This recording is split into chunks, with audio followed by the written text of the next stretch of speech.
Sandi Kala. Lontar Kala Tatwa memiliki kelompok lontar tatwa yang berisi ajaran tentang Sandi Kala dan digambarkan secara mitologis. Semua ajarannya adalah siwa. Sandi Kala adalah salah satu dari beberapa istilah yang digunakan oleh masyarakat tradisional Bali untuk menandakan waktu. Secara etimologis, Sandi Kala terdiri dari dua suku kata, yaitu Sandi artinya pertemuan dua ruas dan Kala adalah waktu. Jadi yang dimaksud dengan Sandi Kala adalah fase pertemuan antara siang dan malam saat matahari terbenam pada pukul 18 sampai 19.30.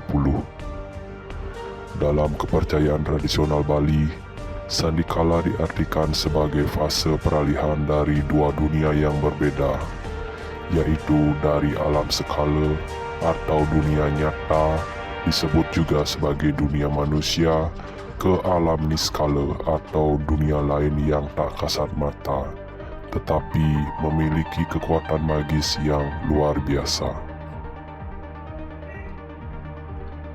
Oleh karena itu, dalam kehidupan masyarakat tradisional Bali terdapat larangan yang melarang orang melakukan aktivitas selama Sandi Kala, karena penataan yang dimulai dari Sandi Kala telah berubah dunia menjadi dunia lain.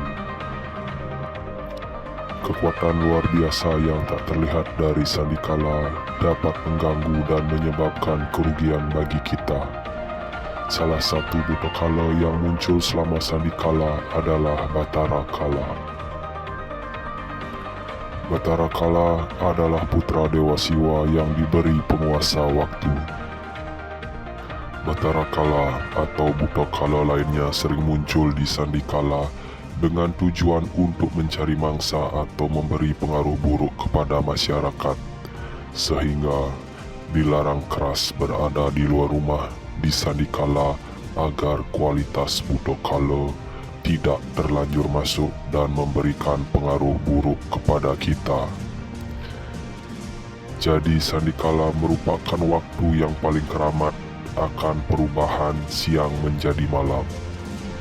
Kita tidak dibolehkan melakukan aktivitas dan sebaiknya berdiam, merenungkan untuk perubahan siang ke malam, dari ingat ke lupa, dari terjaga akan ke tidur.